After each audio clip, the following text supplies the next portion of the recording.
Senhor, nós colocamos diante de Ti todos esses pedidos. Pedimos pela vida do pastor Itamir, Senhor. Nós cremos em Ti, sabemos que nada acontece sem a Tua permissão, sem um propósito. Somos gratos, Senhor, por estarmos nos Teus planos e por sermos usados por Ti e por sermos canais da Tua misericórdia. Tenha misericórdia de cada um dos pedidos que foram apresentados a Ti. Tenha misericórdia, Senhor. Aqueles que estão enfermos, aqueles que estão com Covid, Senhor, ou por qualquer outra enfermidade. Nós apresentamos diante de Ti, crendo na Tua intervenção, crendo que o Senhor pode restabelecer a saúde de cada um. Amém. Apresentamos, Senhor, diante de Ti, crendo, Senhor, que as Tuas mãos, que os Teus propósitos, Senhor, estão estendidos sobre cada um. Te louvamos, te agradecemos nesta manhã por essa oportunidade e assim te pedimos, em nome do Senhor Jesus. Amém. Amém. Amém. Então, amados, nós iniciamos falando do capítulo 1, falando da maneira como Paulo entra, vamos assim dizer, de sola nos Gálatas, e ele começa já fazendo uma exposição e defendendo já o seu apostolado, já fazendo uma certa colocação. Aliás, eu não disse, mas é importante observar que Gálatas é a carta que começa diferente de todas as outras. Gálatas, ele começa, normalmente o Paulo coloca o destinatário, né? E também se identificando como remetente, fazendo a saudação. Gálatas não, já começa diferente. Ele já entra, vamos assim dizer, de sola, já batendo forte. E uma outra coisa que eu não falei também no início, no capítulo 1, é que Gálatas é uma carta circular, com um propósito circular, e agora para o exegetas, né? Ela é apologética, porque ela faz apologia a um determinado tema, assunto e tratativa. Ou seja, procura conduzir numa direção, tratar uma ideia. É importante notar que eu vou colocar o PowerPoint aqui para vocês e espero que vocês visualizem daí. Estão visualizando? Alguém diga amém. Eu vi o joinha da Mary Cleide. Ele defende a autoridade do seu apostolado, posicionou-se claramente contra o pensamento judaizante e mostrou a prática da vida cristã como andar no Espírito e viver em liberdade. Lógico que ele fez um preâmbulo, como eu disse, ele faz uma introdução, e a introdução ele já descreve o tema, a ideia principal da carta. Isso também serve como didática para que as pessoas, quando leiam, já possam formando o pensamento. A ideia da carta, como diz a apologética, a ideia de formar um pensamento, formar uma cultura num determinado tema, num determinado assunto. Nesse capítulo, ele procura mostrar que a justificação é pela fé, em oposição aos judaizantes que afirmavam que deveriam cumprir a lei, pois afirmavam que o estrangeiro deveria aderir às práticas do judaísmo para ser aceito. Vamos lá, então, começando no capítulo 13, versículo de número 1. E ele começa: Ó Gálatas insensatos, quem os enfeitiçou? Não foi diante dos seus olhos que Jesus Cristo foi exposto como crucificado? O que eu acho muito legal é que ele usa a palavra ó Gálatas insensatos. Esses insensatos aqui, tá? No original, é o anoetoi. O anoetoi, ele está dizendo assim, ó, você é novato, você é inexperiente, você não tem noção do que você está fazendo. Você não está se ligando no que está acontecendo. Ou seja, o que está acontecendo com você, meu? Ele já coloca, é uma expressão de exclamação, e ela tem essa força no grego, porque eles já são experientes, eles já têm o conhecimento de Cristo, e ele usa uma outra palavrinha também. Ali no quem os enfeitiçou, é muito legal que ele usa o Ebascanem. O Ebascanem é o seguinte: quem jogou essa praga em você, que encanto é esse que está em cima de você, que você não consegue perceber a realidade? É lógico. Se fosse nos dias de hoje, ele ia dizer assim: pessoal, o que foi? estão fazendo aí? Vocês cheiraram cola? Comeram a lata? O que está acontecendo aí? Qual que é de vocês? Eles comeram alguma coisa? Beberam alguma coisa? Não perceberam o que está acontecendo, o que está diante de vocês? Não foi diante dos seus olhos que Jesus Cristo foi exposto como crucificado. Detalhe interessante, que ele já começa dizendo no capítulo 3, o que ele já fez um preâmbulo antes, e agora ele entra diretamente no assunto. E ele coloca claramente, não foi diante dos seus olhos que Jesus Cristo foi exposto como crucificado. E esse crucificado, gente, é algo marcante e determinante na questão da fé dos Gálatas. Aliás, não só dos Gálatas, na nossa fé também. E no versículo 2, ele diz assim, gostaria de saber apenas uma coisa. Foi pela prática da lei que vocês receberam o Espírito ou pela fé naquilo que ouviram?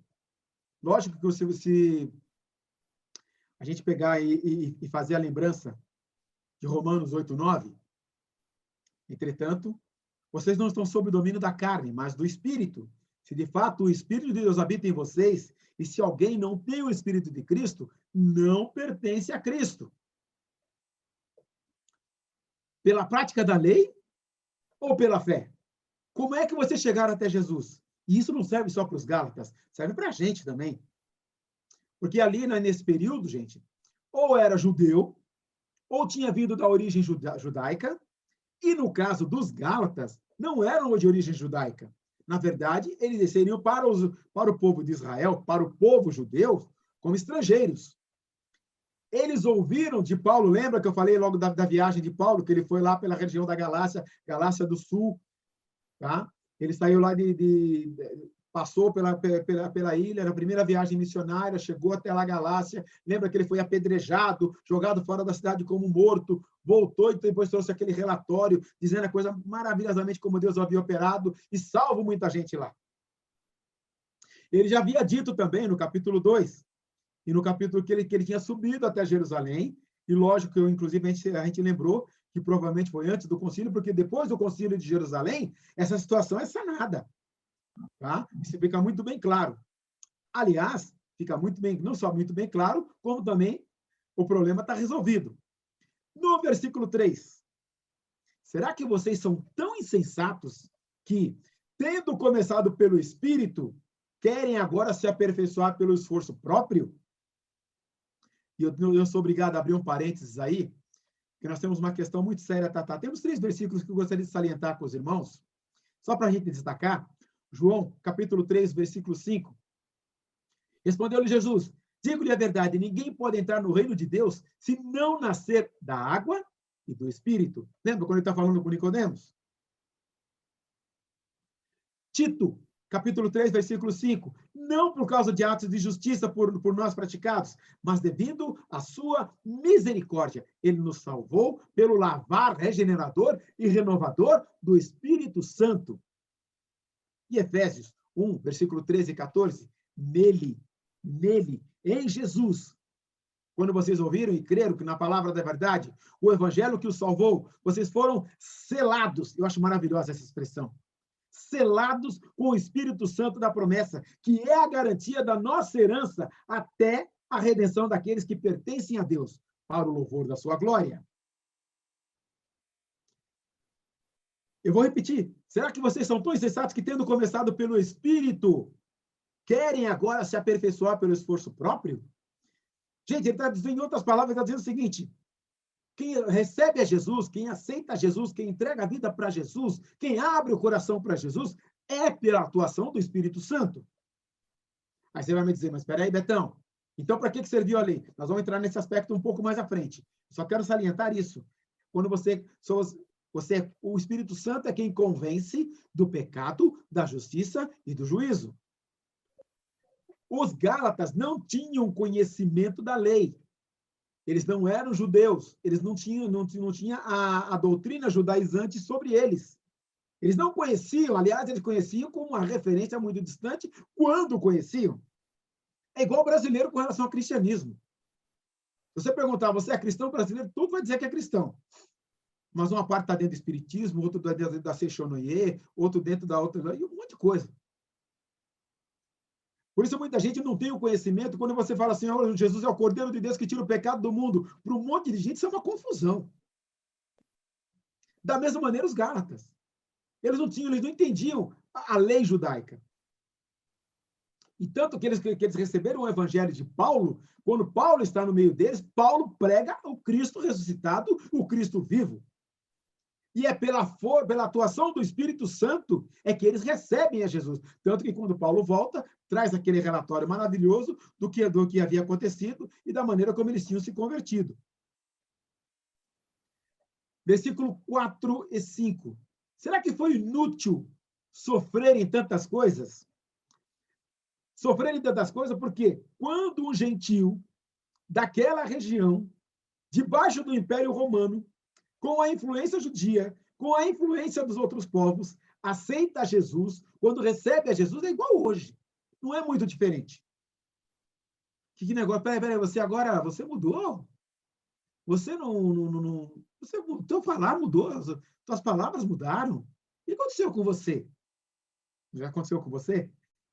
Já aconteceu de alguém perguntar para você? Mas escuta, e depois que percebe que você é de Jesus, algumas provas e algumas tentativas para algumas coisas, e algumas situações você não se encaixa mais. Inclusive, no mundo do crime, eu fiz uma visita, uma certa ocasião, a um presídio, quando nós fazíamos um trabalho de reintegração social. Nesse presídio, aquele preso, bandido, que aceitava Jesus, ele tinha que ficar numa ala separada, não podia mais ficar junto com os outros. Ele deixou de ser malandro. Na mesma condição, gente, quando a pessoa entrega o coração para Jesus, o mundo se opõe. E no caso dos Gálatas, pelo que Paulo está relatando aqui, eles também tiveram dificuldade e tiveram oposição. Continuando, se é que foi inútil, aquele que lhes dá o seu espírito e opera milagres entre vocês, realiza essas coisas pela prática da lei ou pela fé com a qual receberam a palavra? Paulo fez até aqui uma série de perguntas retóricas, é claro, que isso é uma carta, então eles não tinham como responder de imediato, ou seja, questionando, em primeiro lugar, o posicionamento que eles estavam adotando. Porque Paulo vai passar depois a fazer uma orientação de qual deve ser o procedimento. Como ele fez no capítulo 1, como ele explana no capítulo 2, aqui no capítulo 3, ele faz algumas advertências e algumas perguntas que vão obrigando o leitor a tomar uma posição.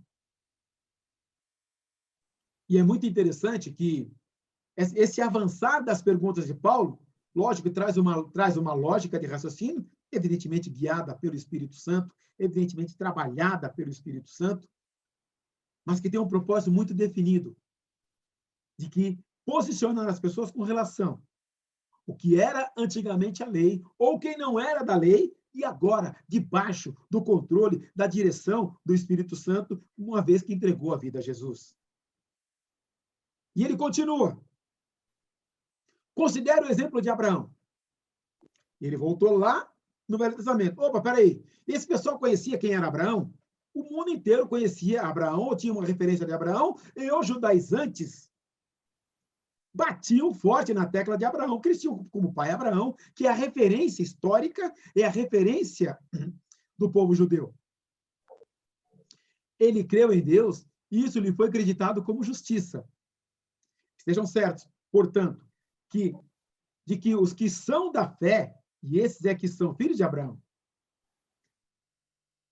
prevendo a Escritura que Deus justificaria pela fé os gentios, anunciou primeiro as boas obras a Abraão. Por meio de você, todas as nações serão abençoadas. Assim, os que são da fé são abençoados juntamente com Abraão, homem de fé. Sabe o que é legal?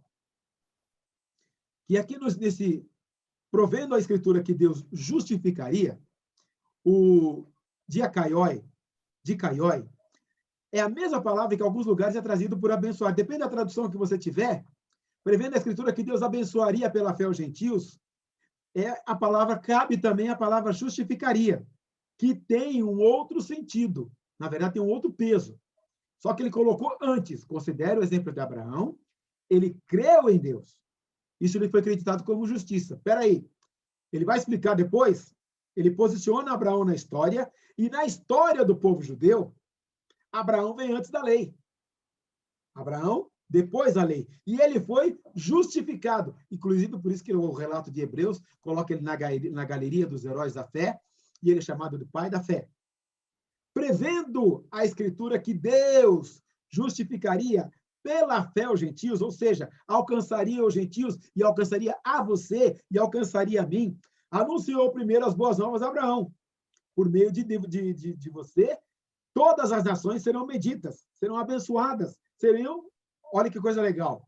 Percebam que o justificaria, algumas traduções trazem como abençoar, mas o justificaria tem um peso, e os serão abençoados é uma outra questão. Abençoados é uma outra palavra. Não estou questionando as traduções, eu só quero facilitar o entendimento. Por isso que eu grifei o justificaria. Quem sou eu para criticar uma tradução? Justificação. Só para a gente trabalhar essa questão. Justificação é uma questão de imputação. Pôr na conta de. Tá? A do pecador é imputar. A culpa do pecador é imputada a Cristo. E a justiça de Cristo é imputada ao pecador. Ou seja, o crime, a meu peso, o pecado meu, o pecado seu, é colocado em cima de Jesus. Por isso que a Bíblia diz que no momento da crucificação, naquele momento, ele clamou, Eli, Eli, lama sabachthani, Deus meu, por que me desamparaste?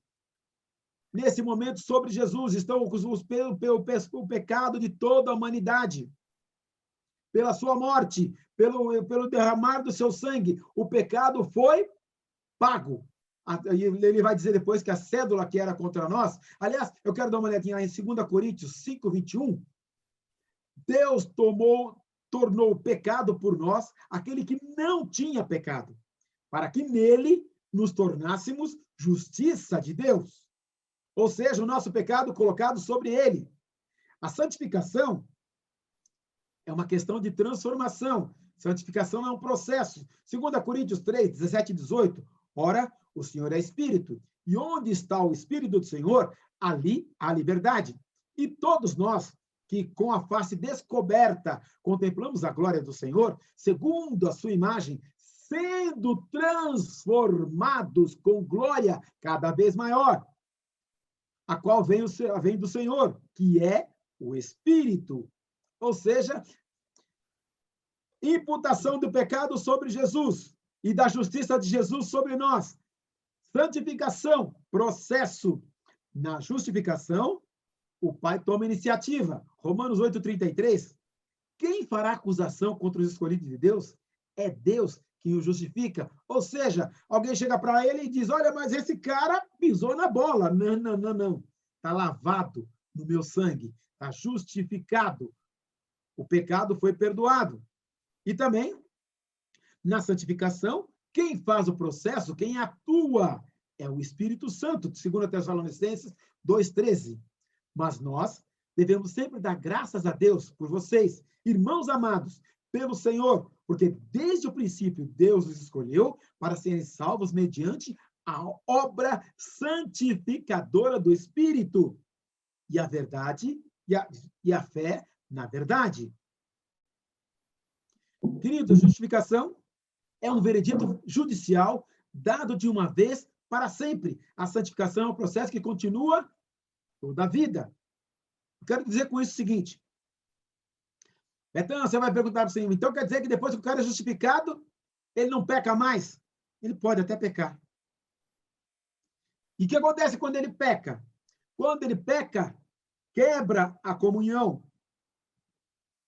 Mas ele não perde a salvação. Nesse processo, o que ele faz? Ele pede perdão.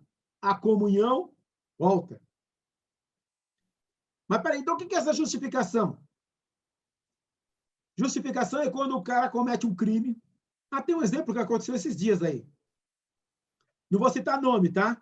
Presta atenção. O cara foi julgado, tem as provas contra ele, foi condenado na primeira instância.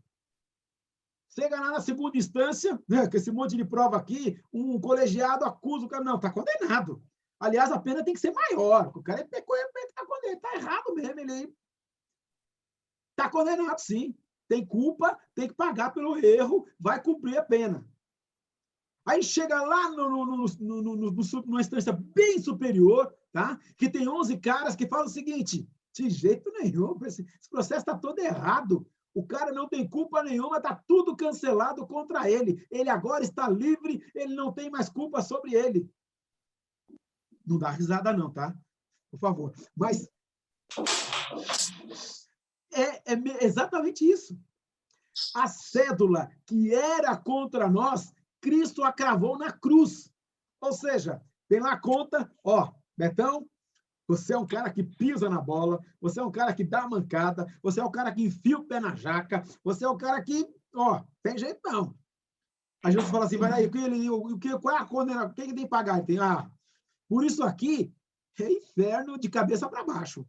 Aí Jesus pega assim e fala assim, não, eu pago a conta dele e ele vai agora para o céu. É essa a ideia. Justificado ou seja, o pecado que é contra a pessoa, Jesus pagou na cruz. Ele morreu pelo meu pecado, pelo seu pecado, pelos pecados de toda a humanidade.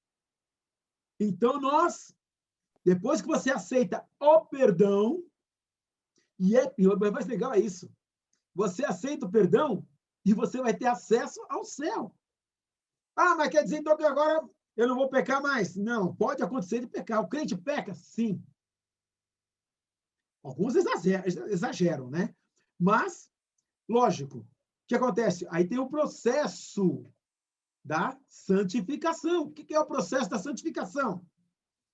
Cada dia, quanto mais próximo de Jesus eu ando, quanto mais os meus olhos estão no céu, menos eu vou olhar as coisas desse mundo. E vou ter uma vida espiritual. E a vida espiritual é com os olhos no céu, buscando as coisas de Deus, buscando as coisas que são do reino, vivendo para Ele. Exemplinho simples. Há um tempo atrás, se alguém entrava na minha frente no trânsito, o que eu fazia? Eu metia a mão na buzina, eu colocava a cabeça para fora e eu dizia, não posso citar aqui. Depois que Jesus começou a mudar a minha vida, eu entrei no processo da santificação. E eu fiquei tão feliz essa semana. Estou chegando aqui em casa, pertinho de casa, estava devagar. E o motoqueiro entrou na minha frente. Mas ele entrou na minha frente numa preferencial, numa avenida, como se não tivesse ninguém passando pela rua. De susto, eu consegui frear. O carro tem ABS, conseguiu frear. O cara se assustou. Eu abri o vidro e aí ele colocou a mão no meu braço. Não fala nada não, deixa para lá, para, não vai. Aí ele me conhece já há 36 anos, né? Aliás, até um pouco mais. E ela me conhecia quando no processo de crescer. Então, eu coloquei a cabeça para fora. Falei, querido, desejo que Deus te abençoe e continue te guardando. Ele preservou a tua vida, eu podia passar por cima de você. Eu quero que ele te abençoe poderosamente. Vai na paz, querido. Deus te abençoe. Vai lá para o teu trabalho. Ele estava com aquela malinha de entrega.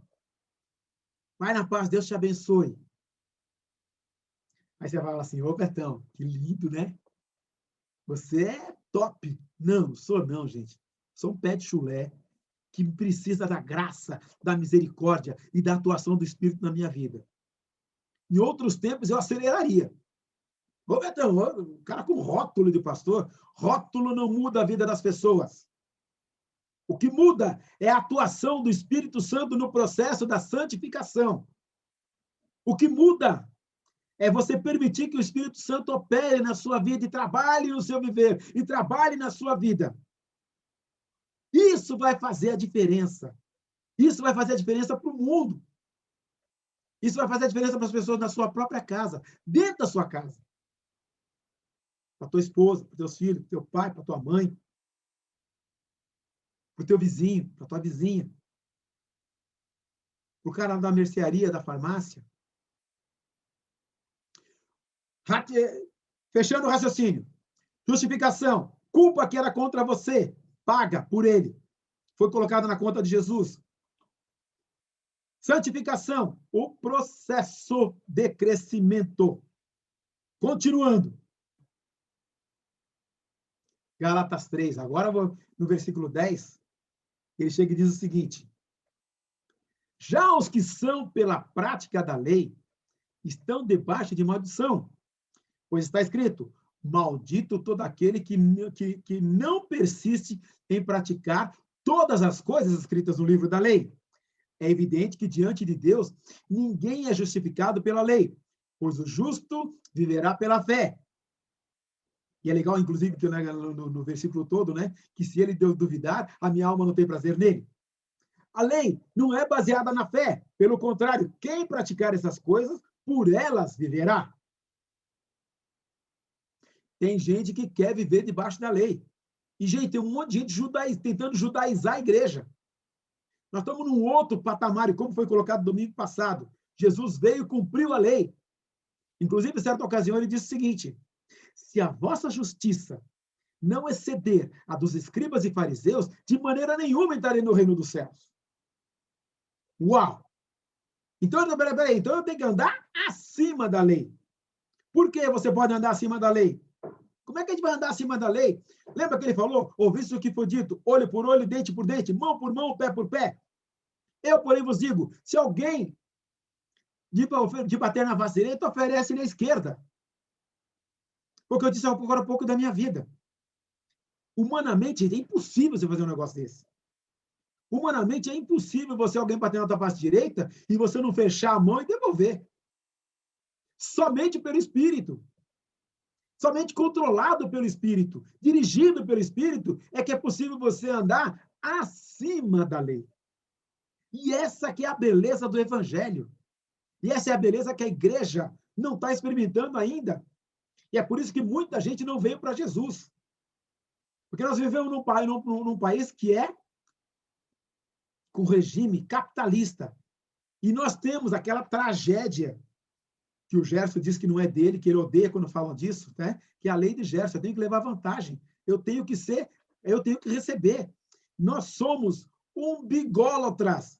O centro do universo é o meu umbigo. Eu sou o centro do universo e vem a mim. Tragam para mim.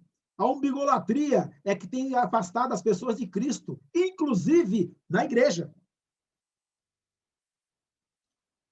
E a lei, ela tinha esse peso horroroso e que eles não conseguiam cumprir. É evidente que, diante de Deus, ninguém é justificado pela lei, pois o justo viverá pela fé. A lei não é baseada na fé, pelo contrário, quem praticar essas coisas, por ela viverá. E ele está dizendo o seguinte: vocês querem viver debaixo da lei? Vocês sabem que não vão chegar em lugar nenhum. E ele depois, é lógico, ele vai explicar para a gente, no versículo 13 até o 16, ele diz o seguinte: Cristo nos redimiu, e eu quero frisar o redimiu aqui, pagou a dívida,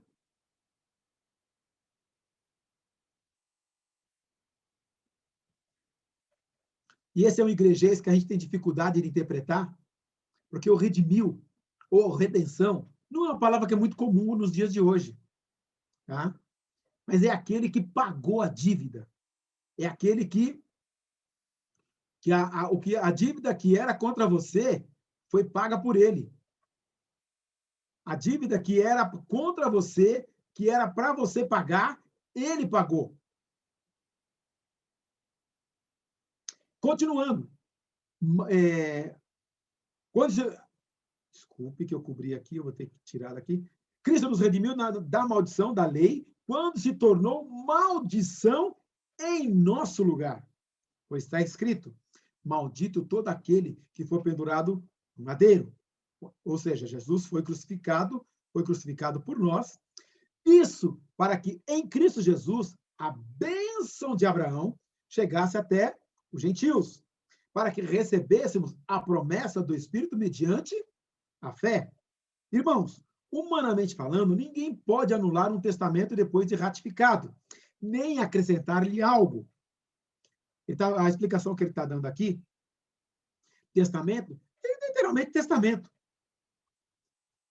Algumas pessoas antes de morrer, ainda em vida, fazem lá o seu testamento, dizendo, olha, eu quero que as minhas propriedades, os meus bens, fiquem para o meu filho, e quero que a parte vá para a tia Cotinha, eu, no meu caso, eu vou dizer, eu quero que as minhas dívidas que eu tenho fiquem para... Não vou deixar dívida para os outros, não. Vamos lá. Então, a pessoa declara aquilo que ela quer que aconteça após a sua morte. Pode dizer o seguinte, o testamento, humanamente, ninguém pode mudar, anular. Por quê? Se o cara fez testamento antes de morrer, depois que ele morreu, como é que vai fazer para o cara? O cara não pode mudar o que foi escrito, o que ele já disse. A ideia que ele quer trazer é que o que foi dado lá, no passado, o que foi prometido por Deus a Abraão, e agora ele vai explicar. Assim também, as promessas que foram feitas a Abraão e ao seu descendente, a Escritura não diz aos seus descendentes, como se falando de muitos, mas ao seu descendente, dando a entender que se trata de um só, isto é, Cristo. Então, está querendo dizer que aí também está uma promessa da vinda de Jesus? Sim. E Paulo explica isso. É a Bíblia explicando a própria Bíblia. Então, quer dizer que todo mundo pode ser filho de Abraão? Sim, aceitando Jesus. É essa a ideia. Inclusive, Jesus tem os judeus costumavam dizer, mas todos somos filhos de Abraão. Eles dizem que são filhos de Abraão pela descendência de sangue. Quando, na verdade, a ideia aqui é descendência através da vinda do prometido, do Messias, do libertador, aquele que havia de resgatar o povo judeu, que era a esperança que eles tinham. Era a esperança, inclusive, que muitos morreram. Muitos morreram na esperança da vida do Messias. Quando você lê os evangelhos, você vai lembrar que, inclusive, havia um sacerdote que pediu ao Senhor, não me deixa morrer sem ver o Messias. E quando ele viu Jesus, quando ele viu o menino, ele agradeceu a Deus, porque os seus olhos viram a salvação.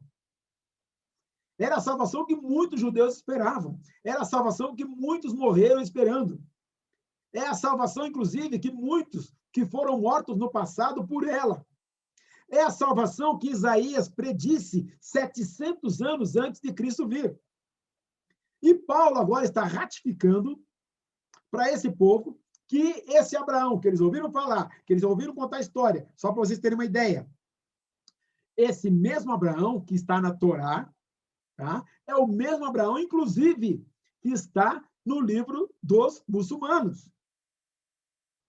É o mesmo Abraão, tá? Que está relatado na história de outros povos. E eles tinham essa referência muito forte. Todos que tinham conhecimento naquela região. Ali na região daquele estreito onde está Israel, né? O estreito, inclusive, encalhou aquele navio lá no canal de Suez. Antigamente não tinha o canal de Suez.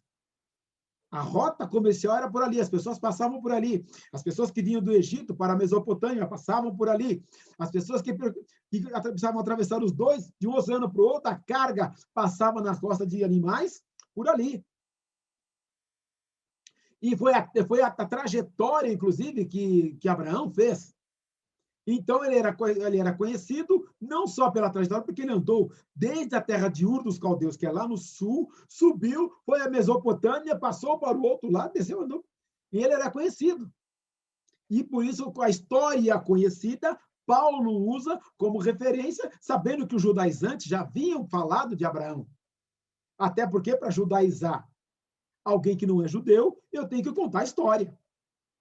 E, lógico, até pela tradição oral, você consegue transmitir a informação. E Paulo usa essa referência para mostrar que esse Abraão, que eles estão usando como referência, ele foi salvo antes da lei, antes da circuncisão, antes que eles pudessem imaginar ou pensar na lei ou pensar em circuncisão. E fica aqui a dica, né? Ele explica, não só explica, ele trabalha essa questão. Eu peguei um trecho lá da Patrística, no qual Calvino... A Patrística é uma coleção de livros, que é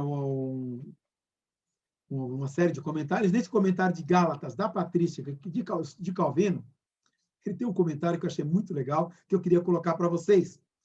Veio-lhe a propósito fazer menção do testamento humano, qual é muito menos convincente que o divino. Diz ele, mesmo o testamento humano legitimamente feito, ninguém pode invalidar, nem modificar, pois quando o testador modifica um testamento não confirmado, pois é confirmado pela morte do testador. O fato de a morte valer para confirmar um testamento deve-se às circunstâncias de que não é possível modificar a sua decisão. Esse valor também, a imutabilidade da promessa de Deus, na confirmação da herança de Abraão, cuja fé lhe foi levada em conta de justiça. E ele cita Romanos 4:9. Eu só vou dar uma paradinha aqui, um instante, para aproveitar esse momento que o pastor me pediu para fazer a chamada. E eu quero perguntar, gente, eu não fiz chamada na primeira aula, e eu estou pegando essa lista que está aqui do lado, eu dei um print screen, e pelo print screen eu tenho o nome de todos vocês. Ok? Estão acompanhando aí? Então, alguém que está aqui hoje não esteve na primeira aula? Eu, Aline Costa. Ok, Aline? Eu, Márcia Márcia Regina também não esteve na primeira aula. Márcia Regina, Aline. E o Henrique Garcia também não. Adilson também não. Espera um pouquinho. Eu agora me perdi. Depois da Márcia Regina, quem foi? Alice? Henrique. Henrique. Eu, também não. Quem falou também não?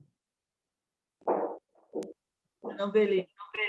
A Ana! É você, minha querida, tudo bem?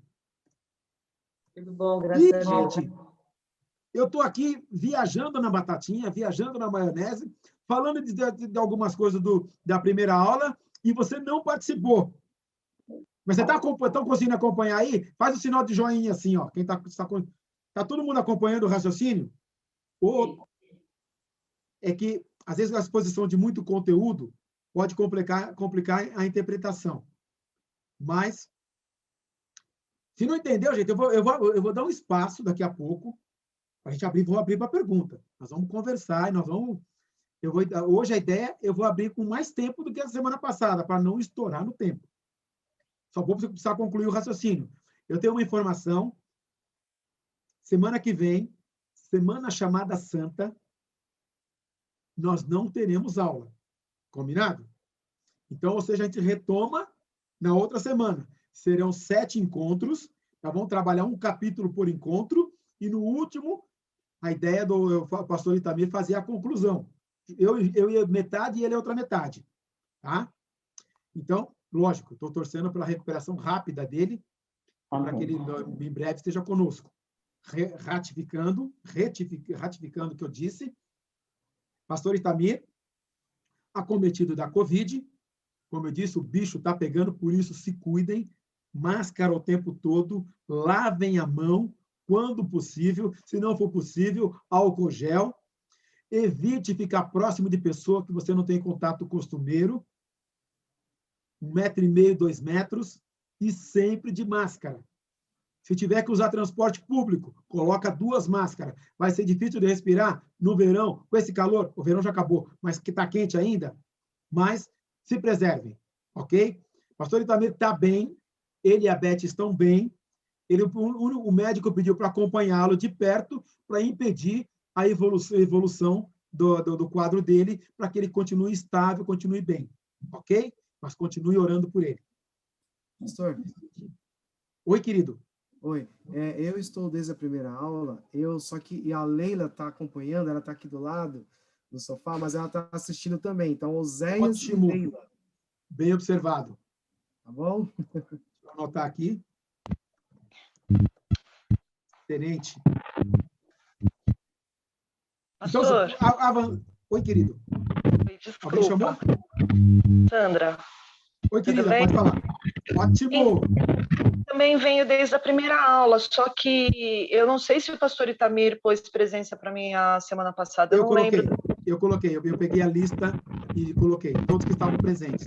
Inclusive, salientei que havia, no caso da Maria Alice, como com o Luiz, estavam 2 no seu aparelho. Coloquei o Marcelo Dutra com a Keila também, tá? Tá bom, obrigada. Dizendo que estavam juntos, e coloquei o André junto com a Sandra. Aí depois eles ficaram separados. Isso, ô Beta.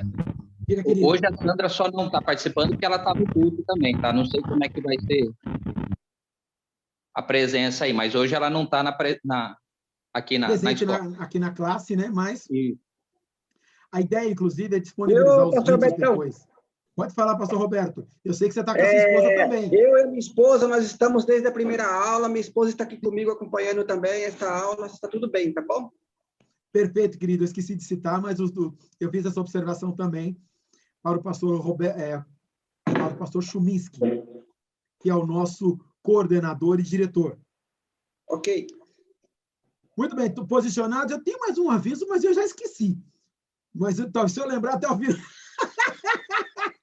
Vocês não acreditam, né? Mas eu já esqueci. Gente, isso acontece, tá? Eu tinha mais um aviso, mas tudo bem. Se invocar, depois eu mando por e-mail. Ok, vamos avançar. É muita informação e eu tenho que continuar. Eu tenho que continuar aqui para a gente poder abrir para perguntas.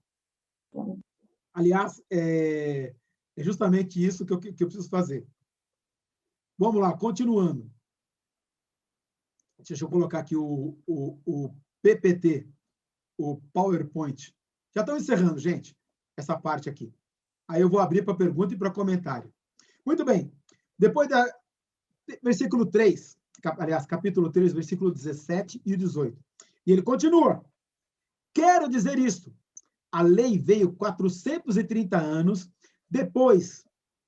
Não anula a aliança previamente estabelecida por Deus, de modo que venha a invalidar a promessa. Pois, se a herança depende da lei, já não depende da promessa. Deus, porém, concedeu-a gratuitamente a Abraão mediante promessa. Ou seja, o pacto, a aliança, o acordo feito com Abraão, veio a lei. E é legal que Paulo situa a gente dentro da história. 430 anos depois, não anulou o que foi estabelecido, o acordo que foi feito lá atrás, que vinha invalidar a promessa. Pois, se a herança depende da lei, já não depende da promessa. Deus, porém, concedeu-a gratuitamente a Abraão mediante promessa. E eu quero salientar o seguinte, talvez o propósito que ele está colocando isso é para deixar claro para os Gálatas que eles estavam sofrendo uma influência de judaização para que seguissem a lei, para que ficassem debaixo da lei, e isso anula a cruz de Cristo. Gente, o propósito maior aqui é mostrar que qualquer coisa que seja colocada que anula a cruz de Cristo, ela tem que ser tratada como maldito e anátema e tem que ser afastado. O sacrifício de Jesus para nos levar aos céus é único. Apesar de que tem muitas seitas, religiões aí que acham que você tem que fazer e acontecer para conseguir chegar no céu.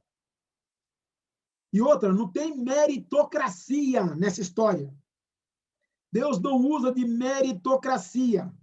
Meritocracia é um conceito lindo, bonito, tá? Que o Espiritismo usa, e tem um processo lá e algumas religiões usam, e algumas pessoas pagam penitência, se penitenciam, cumprem pena, estipulam castigo, uma série de coisas. Gente, tudo isso está errado. Como é que é o processo?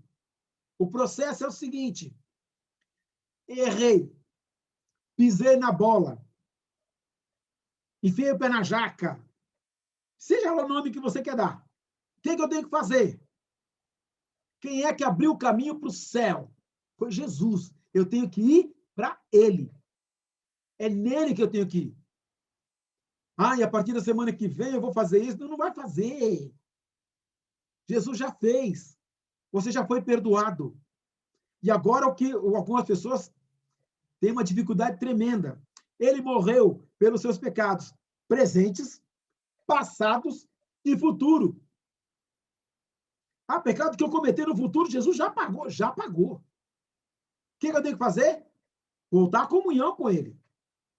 Isso, gente, não pode sair da mente de vocês. Isso, do mesmo jeito que queriam colocar para os Gálatas, que eles tinham que agora participar das festas, das luas novas, das tradições, dos rituais.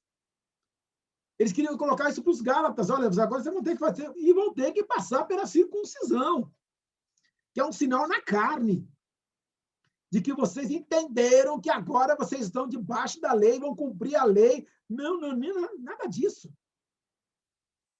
Paulo está dizendo exatamente isso. Quer dizer que a lei veio 430 anos depois, ela não vai anular a aliança previamente estabelecida por Deus. E nessa aliança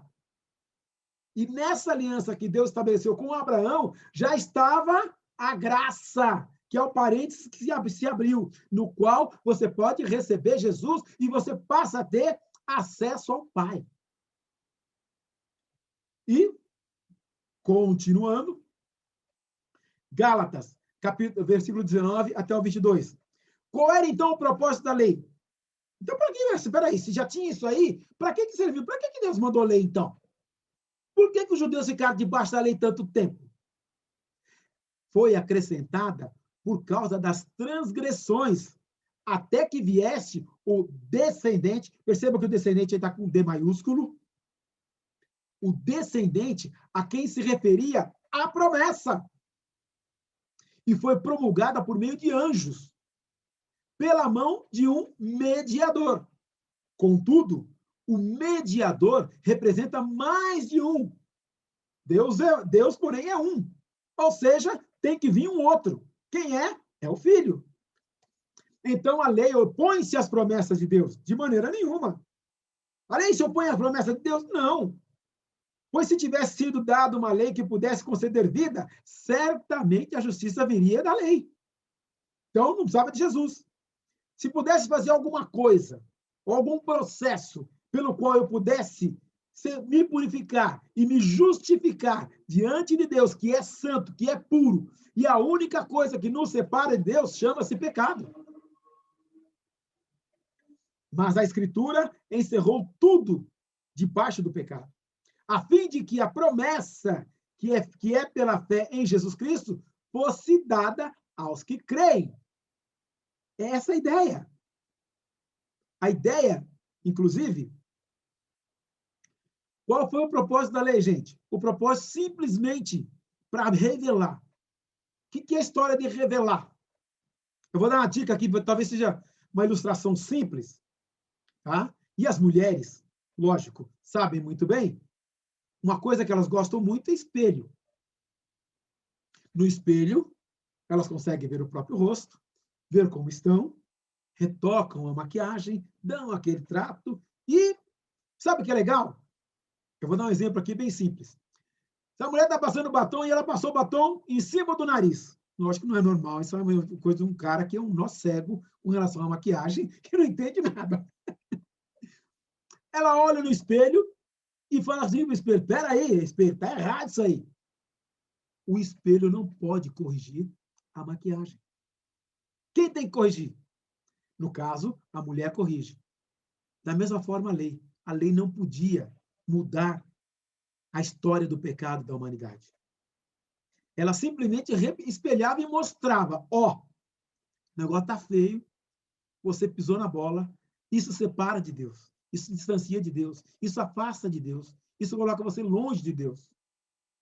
Lógico que o judeu, gente, depois disso aí, que recebeu a lei de Moisés, lógico que eles foram colocando aí, e entrou aí o ritualismo, entrou aí uma série de coisas, tá? Que ficou complicado. E devo acrescentar a vocês ainda o aspecto de que quando Paulo escreve aqui, Paulo está escrevendo ali por volta de entre 47 e 52 e 54 depois de Cristo.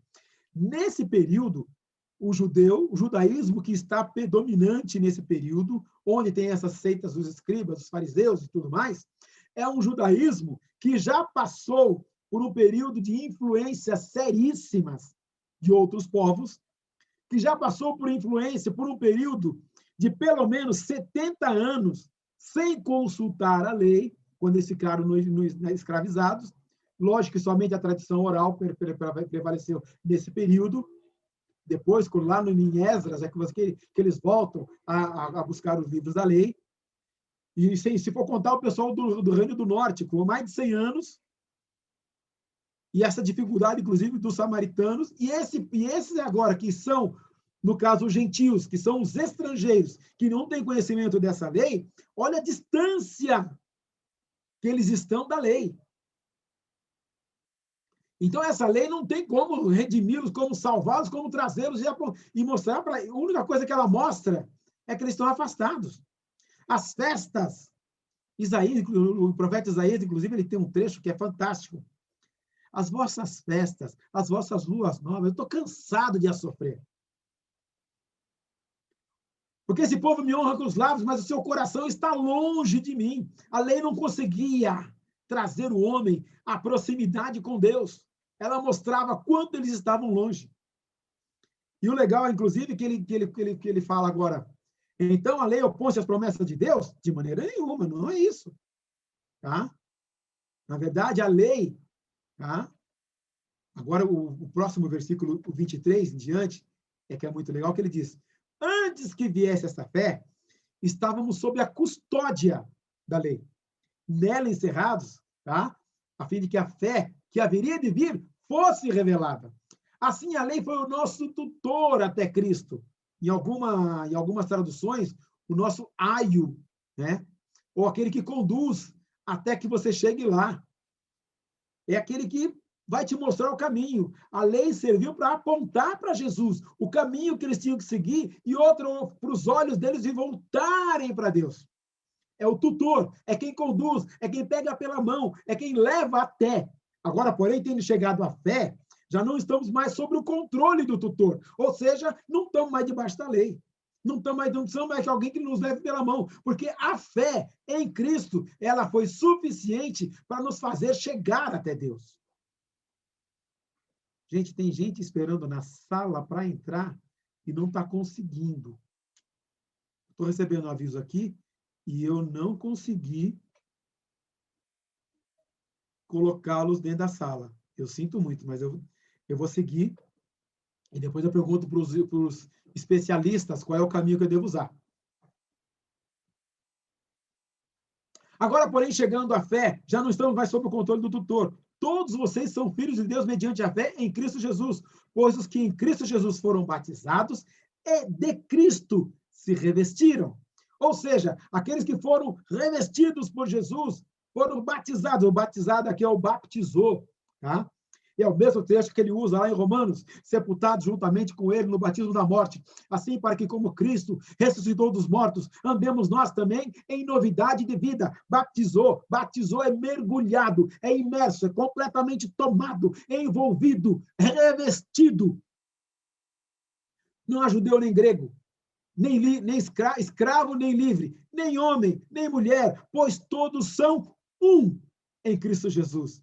E se vocês são de Cristo, são descendência de Abraão e herdeiros segundo a promessa. Gente, esse trecho de Paulo eu acho lindo, bonito e uma delícia de ler. Porque, ou seja, nós fomos lá, nós somos enxertados na figueira santa. Você não era para ser, não era nem ramo, não era nada. Estava fora. Foi lá e foi enxertado e está se alimentando da seiva. Está vivendo disso. Está dentro. Você foi inserido.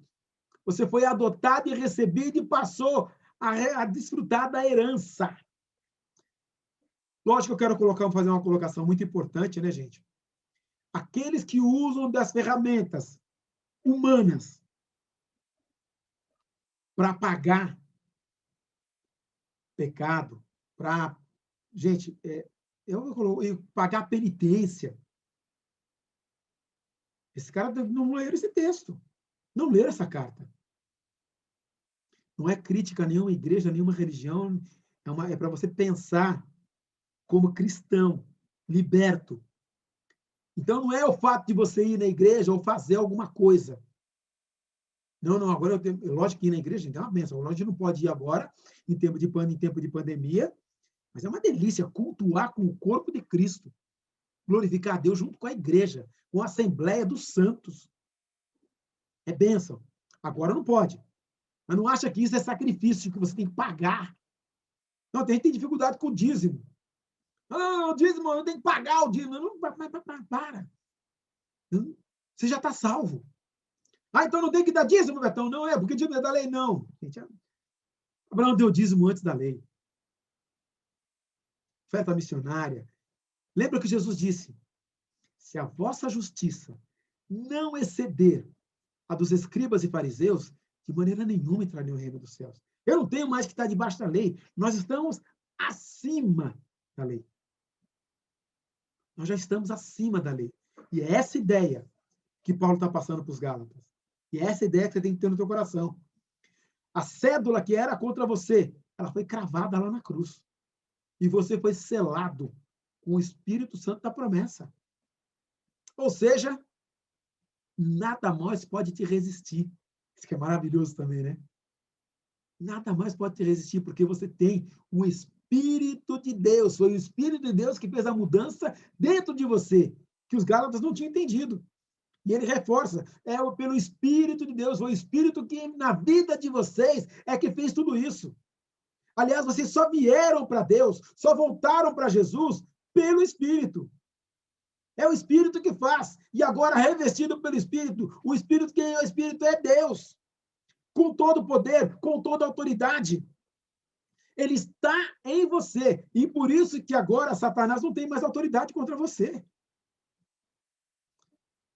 Eu me lembro certa vez que eu estava caminhando, indo para a casa da Ellen, e nós passamos, tinha uma macumba no meio da rua. Aí eu passei, tinha uns buracos, eu tive que passar devagar, né? Aí na hora que eu passei com o carro ali, eu vi a galinha que estava eu olhei para a galinha, ela fez clock. Peguei a galinha, coloquei dentro do carro, levei para casa. Soltei lá na casa da minha sogra. O diabo não tem mais autoridade sobre a gente, gente. Macumba no meio da rua, chuta, mete o pé. Sai em nome de Jesus. Eu levei o frango lá, para que se o diabo vai vir buscar? Quem veio buscar aqui nada. Tive reunião na igreja, cheguei mais tarde, quando eu voltei para casa, lá cheguei em casa, comprei um saco de milho para dar para a galinha. Chegando no quintal, cadê a galinha? Aí meu sogro vinha descendo, meu sogro era vivo ainda. Cadê a galinha? Ih, rapaz, chegou tarde, sobrou só os pés. Mas vocês comeram a galinha, eu peguei a galinha na macumba. Ah, tá brincando, rapaz, para com isso. Falei para minha sogra, ela também não acreditou até hoje. Mas, gente, viveram muito bem, porque o diabo não tem poder mais, gente. Aliás, ele não tem mais autoridade nenhuma sobre a tua vida. Ele não tem mais poder sobre nós. Ele está derrotado. Ele está abaixo. Porque você agora tem o Espírito Santo que te levou até Jesus, que abriu o caminho do céu para você. Pode falar, querido. O tempo é de vocês agora. Você enviou a galinha para a sogra, hein? Olha lá, hein?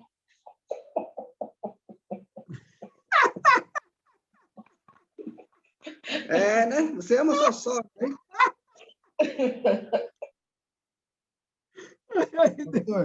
A ideia é só mostrar que não tem poder, gente. Só isso aí. Só que nós estamos acima disso aí. Pode perguntar, querido. Fica à vontade. Vamos lá. Pastor, eu tenho um pedido, uma justificação e uma pergunta. Vamos lá, vamos para os três, então. Eu acho que a aula é muito curta, deveria ser pelo menos 2 horas. Agora, uma justificação com a pergunta. A semana passada eu elaborei mal a pergunta, dizendo que no passado as pessoas eram salvas pela lei, né? E hoje pela graça. Então foi uma pergunta mal formulada, não foi isso que eu quis dizer. Mas assim, apesar que, na minha opinião, aí o senhor confirma se é isso ou não, que as pessoas naquela época acreditavam-se que era salvo através da lei, que quem cumprisse a lei eram salvas. Então eles falam assim, eu tenho que fazer meu sacrifício, senão eu não vou ser redimido do meu pecado. Eu tenho que cumprir a lei à risca, senão eu não serei perdoado, senão eu não vou para o céu. Esse é o entendimento que eu tenho. Todos eles eram justificados pela fé, tendo em vista, por exemplo, Abraão, que ele creu. Mas ele não creu no Filho de Deus, Jesus, ele creu em Deus. Como eu vi algumas pessoas até deu a entender, né, que creu que Jesus já estaria presente naquela época, porque na Bíblia fala do Filho do Homem, que era Jesus, blá, blá, blá, e continua assim nessa ideia. Então, eu já vi várias pessoas falando sobre esse assunto. Abraão foi salvo porque ele também creu em Jesus. Na minha opinião, não, ele não creu em Jesus. Ele creu em Deus e foi justificado. Mas não quer dizer que o povo de Israel, na sequência, eles realmente foram salvos porque creu em Deus, mas eles acreditavam na lei. Essa ideia que eu tenho está certa ou estou deturpando alguma coisa? Eu queria, só para esclarecer, inclusive, talvez eu não tenha sido muito enfático, tá? Mas é que, em primeiro lugar, quando Abraão recebe a promessa que em ti serão benditas todas as nações, ele recebeu a promessa que ele ia...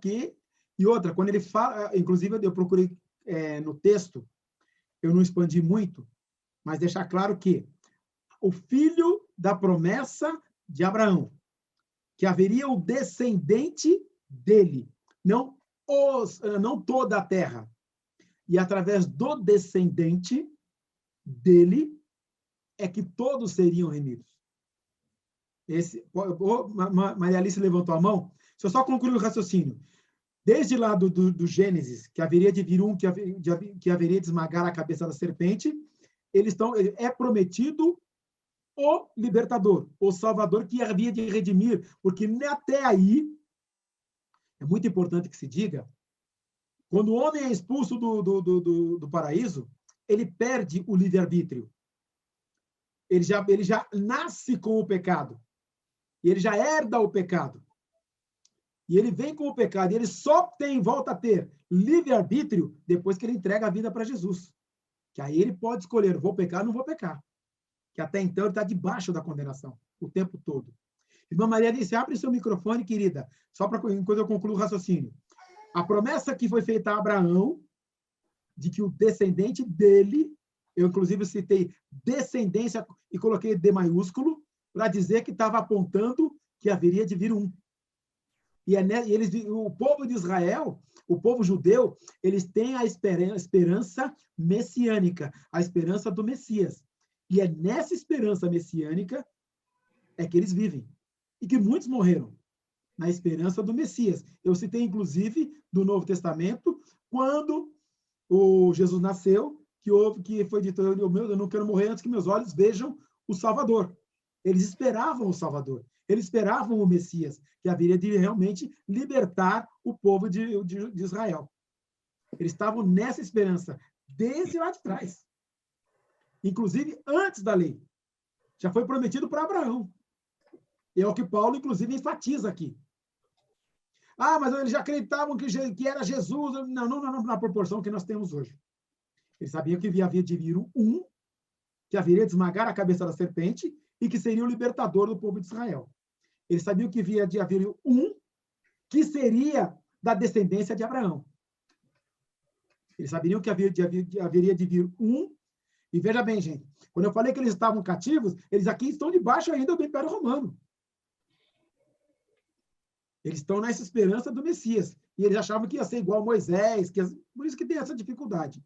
Mas a esperança messiânica, todo judeu tem, até hoje. Então, o judeu mesmo, autêntico, apesar das influências que eu citei, ele tem essa esperança, que é a esperança do Messias. E por isso que tem muitos judeus se convertendo hoje, entendendo que Jesus é o Cristo. Irmã Maria Alice, a palavra é sua, querida, fica à vontade. Olha, acho que nós estamos no mesmo espírito, viu? Porque eu ia falar exatamente isso que você lembrou. Vocês estão me ouvindo? Sim, claramente, alto e claro. Sim. Você citou, quando Adão peca, ele se esconde. Quando Deus chama Eva, ele falou, foi a mulher. Quando chama Eva, ela fala a verdade. Realmente, foi o Satanás que me enganou. Já é engano, ele é inimigo. Deus fala, tudo bem, eu vou pôr inimizade entre ti e a serpente, e o teu descendente vai esmagar a cabeça da serpente. Aqui foi essa promessa que ele fala aqui, ó, que você citou bem, isto aqui já foi a promessa de Deus para o ser humano ali, Não foi aqui para Abraão. Tanto é em Não, foi 18, antes. ele fala assim, ó, olha, eu vou ler o 18 de novo, 3:18. Porque se a herança provém da lei, já não decorre da promessa. Mas foi pela promessa que Deus a concedeu gratuitamente a Abraão, porque ele tinha feito a promessa do descendente lá. Então, aqui em Abraão, ele não está dizendo do Isaac, ele está dizendo daquele descendente que ele prometeu Exatamente. lá. Agora, pela fé em Abraão aqui, este descendente ia chegar para a salvação. Lá na frente, tá? Perfeito. E, muito bem, a mesma coisa que eu vejo, que não é a promessa. Vem aqui, Abraão, vou te fazer uma promessa de um descendente. Ele quer falar, todo o plano que eu fiz para o homem, desde a queda. Ô, Abraão, vem aqui, que na tua descendência eu vou mandar este descendente. Tá? E ele creu que dele ia nascer um descendente que ia libertar todos os povos até hoje em nós, né? Agora, esse irmão, aquilo que ele fala, claro que é Deus que deu a lei, e eles sacrificavam todo ano, entrava lá para perdão dos pecados, e Deus cobria mesmo o pecado deles. Só que não tinha libertação, esquecimento. Hoje Deus perdoa, Jesus perdoa e limpa. E aí vai dando autorização, ajuda para a gente não estar cometendo mais as mesmas coisas. Não é? Que a gente vive em santificação. Lá só cobria o pecado. E eles tinham que sempre estar fazendo aquilo. Então, eles viram que... toda semana você comete o mesmo pecado, às vezes com outro nome. Então, eram os mesmos pecados, levado ali o cordeiro sacrificado, Deus aceitava aquilo, como cobrir o pecado, mas ele tinha que mandar alguém que realmente libertasse o homem. E pela fé, a gente vê que todos já criam, esses pais da fé, eles criam na descendência, nessa descendência de Deus, que era pelo Espírito de Deus que era falado no coração deles. Não é? Obrigado, minha irmã Maria Alice, que bênção, maravilhoso. Muito obrigado pela tua participação, querida. Precioso, precioso demais pelas suas palavras e ajuda muito o nosso entendimento. Então, gente, como eu disse, não dá para expandir muito alguns assuntos. Sim. Mas esse é importante, é necessário. Sim, não, mas você colocou de uma maneira brilhante e maravilhosa. A Deus toda a tá? glória. Endosso em tudo. Só a gente fala alguma coisinha para acrescentar algum detalhe que pode ficar, tá bom? Obrigado, que querida. pode ficar na pendência. Legal. Sueli, você levantou a mão, abriu o microfone, pode falar, querida. Tá bom, obrigada. Vocês estão me ouvindo bem? Alto e claro, querida. Obrigada. Então, pastor, eu gostaria de saber a respeito da questão da judaização hoje de muitas igrejas que têm adotado essa prática, né? De trazer a judaização nos seus cultos, na liturgia do culto. Inclusive, eu e meu esposo, nós participamos por um pouco tempo de uma igreja, que ela era uma igreja que tinha um culto simples, né? Uma liturgia simples do culto, mas, de repente, eles foram judaizando a igreja, foram trazendo festa dos tabernáculos, essas festas judaicas, e estavam colocando para os membros estarem participando disso. Então, assim, nós achamos estranho, e aí começou a seguir o calendário judaico, inclusive até o Ano Novo não era mais no dia 31, não era na passagem do dia 31 de dezembro, era o outro dia. E a igreja era colocada para seguir o calendário judaico. Então, quando eu e meu esposo, nós nos posicionamos, falamos assim, olha, vocês estão judaizando a igreja, né? Porque o meu esposo, ele cooperava como pastor nessa igreja. Então, nós não fomos compreendidos, e nós falamos, ó, segundo a palavra de Deus, a gente não tem que praticar essas coisas como igreja. Não foi deixado para a gente esse tipo de prática, né? E, então, pastor, infelizmente, nós não pudemos continuar naquela igreja, porque eles continuaram com as práticas, e nós tivemos que procurar uma igreja mais bíblica, né? Então, pastor, eu gostaria de saber qual o seu conselho, como que nós deveríamos aconselhar pessoas que estão participando desse tipo de igreja, que tem passado pela judaização, costumes judaicos, e como que seria um conselho bem prático, bem bíblico para a gente dar para essas pessoas? Bom, eu vou dizer uma coisa para vocês. Aliás, eu estou pegando leve nisso, porque alguns irmãos, inclusive, compartilham algumas mensagens do pastor, aquela de Melo, e os padres têm... Eu pincelei em algumas falas minhas, suavemente, a questão da penitência, a questão de tentar colocar alguma coisa para eu ter acesso a Deus. Toda vez que alguém fizer isso, tá? É criminoso e é herege. Nossa, Betão, você chutou agora pesado. Nada pode substituir a cruz de Cristo. Ah, mas algumas coisas que eles faziam, gente, a gente tem algumas práticas na nossa igreja, o estilo de culto, se você olhar pelo Velho Testamento, é igualzinho. O estilo de culto é aquela uma abertura, um cântico, a leitura da Bíblia, depois confraternização. A gente não está muito fora do esquema judaico. Ah, mas a ceia. Gente, a ceia. Aí a Páscoa. Vamos ter Páscoa agora. Vamos ter até um feriado, inclusive, nem vai ter aula. Aí tem que comemorar a Páscoa. Gente, na verdade, bem na verdade mesmo, já estamos um patamar acima disso. Nós já estamos bem mais além disso. Ô, Betão, mas está pegando pesado. A Páscoa é um momento que a gente lembra a fertilidade com os ovos e depois a multiplicação com os coelhinhos de chocolate. Não tem nada a ver. Ah, mas para lembrar a saída do povo de Israel da terra do Egito. Quando Jesus celebra a Páscoa, o que ele faz? Ele celebra a comunhão com os irmãos e ele faz a ceia do Senhor. A gente faz uma vez por mês. Então, a gente tem Páscoa todo mês. Pode ser. Já estamos além disso. Ah, mas tem uma celebração que é especial, que a gente faz um culto especial, a gente faz... Sim, a gente lembra. Traz a memória, mas não vai usar isso para ter acesso a Deus. Nós já estamos libertos, já passamos desse aspecto. E se eu não celebrar a Páscoa? Eu continuo crente, continuo salvo, continuo com Jesus, continuo com o Espírito Santo. E se eu não celebrar as festas? Continuo salvo, continuo com Jesus, continuo com o Espírito Santo. Como liberto. Ah, Betão, mas você quer dizer então que eu posso abandonar tudo? Jamais o Espírito Santo vai me deixar. Ele está dentro de mim e não sai mais. A comunhão com Deus, ela pode ser quebrada? Pode ser quebrada. Eu quebro a comunhão, mas eu deixo de ser filho? Filho deixa de ser filho? Não. Nós estamos enxertados já, gente, não tem como. Nós estamos nos alimentando da seiva. Agora vamos para as práticas das festas, das luas novas. Não, gente. O judaísmo ficou tão complicado que no sábado ninguém podia fazer mais nada. O peso maior que a pessoa podia levantar era de uma pera. Ah, se levantasse um peso maior, trabalhou, está em pecado, vai ter que ir lá fazer um sacrifício pelo pecado. E virou uma rotina, o pecado virou uma rotina para eles e virou um negócio comum. Desculpe o que eu vou usar aqui o exemplo, que é horroroso, mas é necessário. A gente não se escandaliza mais com 3.000 mortos por dia. E não nos comove mais.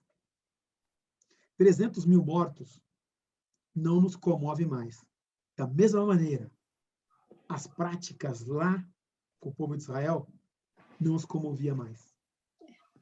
Desculpe o exemplo pesado e triste, mas é isso mesmo. A mente cauterizada. Cauterizou a mente, gente, já era. Ah, e a prática, eu posso usar essa prática? Querido, você pode até usar essa prática, pode até fazer uma festa ou outra. Eu vi igreja que fez a arca. Eu vi uma igreja que fez um templo de Salomão.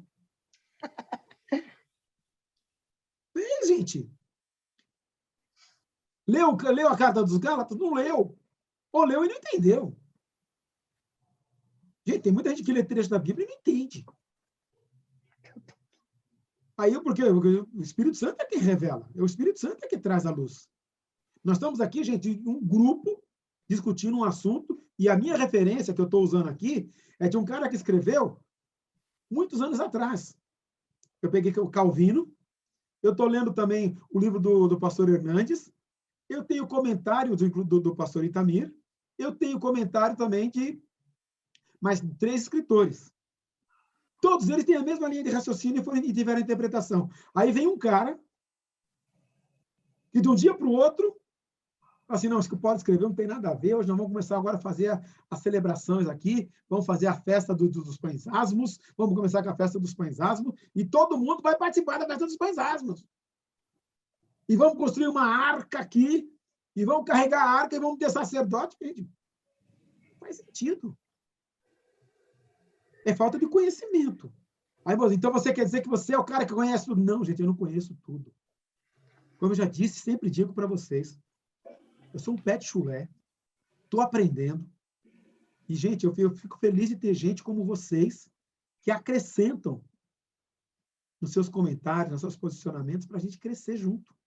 É essa a ideia.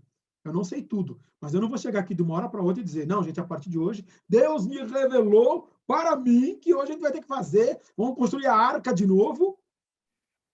Fora de propósito. Nós já estamos acima disso. Nós já passamos dessa fase. Agora nós estamos aqui para alcançar o mundo. Para o mundo entender que Jesus já veio, que ele foi o sacrifício vivo, o último do sacrifício. É capaz de o pessoal começar a sacrificar bode, cordeiro aí. Você percebeu que se você começar a judaizar, agora vai ter que todo mundo tem que se circuncidar. Vai uma loucura. É o que tentaram fazer com os Gálatas. E depois, inclusive, depois do Concílio de Jerusalém, a história que termina, mas para eles. Mas tem gente tentando fazer isso hoje. E tem gente que tem feito pessoas pagarem penitência para ter pecado perdoado, coisa desse tipo, e para ter comunhão com Deus. E fazem novenas, e fazem sequência, e fazem uma série de coisas. E dentro de igreja evangélica, inclusive. Então, meus irmãos, a ideia aqui, ouve, retém o que é bom. Eu não aconselho ninguém a sair das suas congregações. Eu aconselho a você trabalhar, mas se vir um caso que fica inviável, fica difícil, aí sim. Agora, quem está judaizando, gente, vai ter que voltar para a Bíblia, vai ter que voltar para a palavra. E eu digo o seguinte, não começa não vai nem para Gálatas, começa nos evangelhos. Leia os evangelhos, só leia. Você vai entender que muita coisa do que estão fazendo por aí está completamente equivocada. Esclareceu ou complicou? Fui muito prolixo. A Mary Cleide levantou a mão e o pastor Roberto Mariano. Para mim, parece que quando se apresenta a graça na simplicidade que ela tem, a graça basta e ela é de graça. Amém. Para o ser humano, é muito complicado você receber alguma coisa pela qual você não lutou, não fez, etc. Estas igrejas que usam esses artifícios tentam segurar os seus fiéis através de coisas concretas que o ser humano aprecia. O ser humano entende que ele tem que fazer para ser merecedor. Meritocracia. Fica fácil, porque olha, se você vier aqui pegar isso ou fizer aquilo, você vai ter a graça, você vai ser abençoado. Isso satisfaz o interno humano que é assim, né? Essa é a raça humana. Nós achamos que precisamos fazer alguma coisa para receber. Entretanto, a graça é tão de graça que basta a graça. Amém. Eu digo assim, olha, todo o resto é periférico. E tem certas periferias que não precisam nem existir. Amém. Obrigado. E só uma coisinha que eu gostaria de falar, pastor, é interessante, né, a colocação daquela que o senhor colocou ali do testamento, né? O testamento vinha e determinava o desejo de quem morre. Isso. Infelizmente, na lei brasileira, o testamento é contestável. Sim, é verdade. Bem lembrado. Infelizmente, né? Porque às vezes a pessoa fez aquilo certo, tem pessoa que faz um testamento muito confuso, muito pendendo para um lado só, mas se o testamento foi feito em sã consciência da pessoa, deveria ser observado, mas na lei brasileira ele é contestável e pode ser até anulado. Mas na lei, lamentável. Na graça de Deus, não, né? Obrigado, Amém, pastor. Obrigado pela sua colaboração. Obrigado, querida. Pastor Roberto Mariano. Eu gostaria de primeiro parabenizar o pastor Betão, porque está muito bem preparado, glória a Deus, né? O Espírito Santo está te usando. Glória. E a aula está muito boa. E também a Maria Alice está colaborando também, os irmãos estão colaborando, estão acertando aí nos pontos, glória a Deus. A questão do judaizar a igreja, eu vejo também tudo isso que foi colocado realmente está acontecendo na nossa época. É mezuzá, é arca, é candelabro, um monte de coisa que era do Antigo Testamento, que para eles serviam. Só que para nós não, nós é olhar somente para Jesus e crer em Jesus, o autor e consumador da nossa fé, e pronto, não precisa de mais nada. Outra coisa também é em relação a fazer ovo de Páscoa, coelho, árvore de Natal, Papai Noel, todas essas coisas. Todas essas coisas não tem necessidade de nada, não tem necessidade de nada, porque isso daí não pertence ao reino de Deus, nós fazemos parte do reino de Deus, Deus é espírito e essas coisas são tudo comércio, na verdade, a verdade é isso. Porém, nós podemos usar essas coisas para evangelizar, para abrir os olhos daqueles que não entendem. Uma vez eu perguntei para um pai de família, onde eu trabalhava, que ele vinha com essa enfatizando muito coelho, ovo de Páscoa. Aí eu perguntei para ele assim, se o teu filho perguntar para você o que é Páscoa, você vai saber explicar para ele? Ele falou, sinceramente, não. Aí foi uma oportunidade que Deus me deu para evangelizar, explicar para ele a verdadeira Páscoa, que é o Cristo, né? A qual nós fazemos a ceia do Senhor uma vez por mês, para lembrar da morte e ressurreição do Senhor Jesus. E eu comecei a falar para ele, desde lá de Israel, quando começou, depois quando foi transferido para Jesus, que é o Cordeiro de Deus, fui explicando, evangelizei ele entendeu, e até chorou, preguei para ele, foi uma bênção. Então, nós podemos usar essas coisas para evangelizar. Outra coisa importante também, isso daí já é com famílias cristãs, que eu já sei, né? A gente já tem uma caminhada, a gente sabe o que acontece. Tem família cristã que, infelizmente, na sexta-feira, de vez comer carne normal, comer comida normal, como todos os dias, não, acha que tem que comer o peixe. Tem que ser o peixe, na sexta-feira, o bacalhau. É outra coisa ridícula também, que não tem nada a ver com a gente cristão, nós somos cristãos, mesmo porque lá, se for transferir para a Páscoa dos judeus, eles comeram carne mesmo, não foi nem peixe, né? Então, é outra coisa também que colocaram aí no meio cristão que não tem nada a ver. Era isso. Obrigado, querido, pela colaboração. Eu me lembro que teve uma Páscoa, quando eu fazia faculdade, fazia tecnologia, num dia de Páscoa eu consegui explicar, começaram a falar de ovo de Páscoa, eu falei, pera um pouquinho só, pessoal, e eu consegui explicar o que era a Páscoa e falar de Jesus para 40 num dia só. Foi uma bênção. Mas Deus é que permite. Queridos, eu já estourei no tempo assim absurdamente. Eu passaria mais um tempo com vocês. Realmente, como o querido falou, o tempo é muito curto. Mas, domingo que vem não teremos aula. A gente vai se encontrar só no outro domingo. Aí estaremos falando do capítulo 4. Gostaria que vocês dessem uma lida, aqueles que puderem, além da sua leitura diária, claro, acrescentasse o capítulo 4 aí no tempo. Agora que vamos ter esse feriadão aí. E nesse feriadão, queridos, por gentileza, evite se aglomerar. Procure se ficar... O vírus está com um nível de contágio muito alto e vocês são queridos e amados. Aí eu sei, muitos podem dizer, né?